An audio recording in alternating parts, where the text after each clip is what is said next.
বাংলাদেশের চৌগাছায় বাড়ি, যশোর জেলা। বাংলাদেশের epic card, Indian epic voter লিস্টে নাম, ভারতের আমাদের দেশের ভোটার লিস্টে নাম পুরো পরিবার।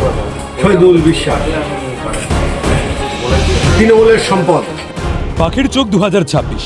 তৃণমূল সুপ্রিমোর নির্দেশে ভুতুরে ভোটার ধরতে মাঠে নেমে পড়েছে শাসক শিবির। শনিবার বনগাঁয় তৃণমূল সাংগঠনিক জেলার তরফে সর্বস্তরের নেতাদের নিয়ে বৈঠক করেন তৃণমূল সাংগঠনিক জেলা সভাপতি বিশ্বজিৎ দাস। এবার সেই পথেই বিজেপি। রবিবার সকালে সাংবাদিক সম্মেলন করেন বনগাঁ সাংগঠনিক জেলা সভাপতি দেবদাস মণ্ডল। তিনি দাবি করেন বাগদার বাসিন্দা তথা শাসক ঘনিষ্ঠ শহীদুল বিশ্বাস ভারত ও বাংলাদেশ দু দেশেরই নাগরিক। ভুয়ো পরিচয়পত্র বানিয়ে দেশে বাস করছেন।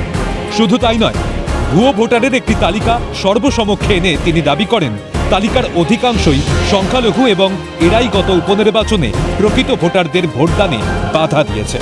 একই সঙ্গে ভুয়ো ভোটারের তালিকা নির্বাচন কমিশনে পাঠানোর হুঁশিয়ারি দিয়ে পুলিশের বিরুদ্ধে নিষ্ক্রিয়তার অভিযোগ তুলেছেন দেবদাস মণ্ডল।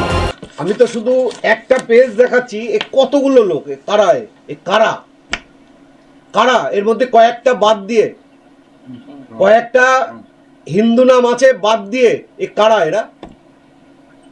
কারা এরা? এরাই তো ভোট করে, এরাই হিন্দুদের ভোট দিতে দেয় না। গত উপনির্বাচনে আপনারা দেখেছেন বাগদাতে কোনো হিন্দু পরিবার ভোট দিতে পারেনি, অসহায় হয়ে পড়েছে। পুলিশকে বারবার ফোন করা সত্ত্বেও তারা ভোট দেওয়ার ব্যবস্থা করেনি। নির্বাচন কমিশনে অবশ্যই যাবে, আমরা সমস্ত লিস্টটা তুলছি। ইতিমধ্যে জেলা শাসকের কাছে অভিযোগ দায়ের করা হয়েছে বিজেপির তরফে।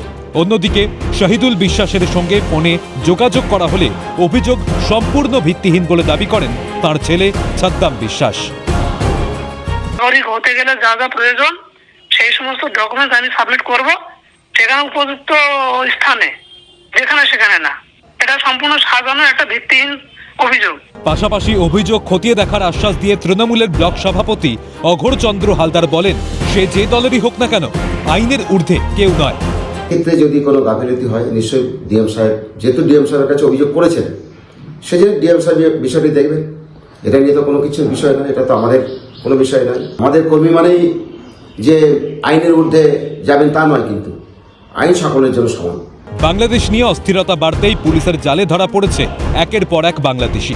ফেক ভোটার কার্ড, আধার কার্ড সহ একাধিক পরিচয়পত্র বানিয়ে বছরের পর বছর এদেশে বসবাসের অভিযোগ উঠেছে। এখন প্রশ্ন উঠছে, কেঁচো খুঁড়তে কেউটে বেরিয়ে আসবে না তো? জ্যোতির্ময় চক্রবর্তীর রিপোর্ট, ক্যালকাটা নিউজ।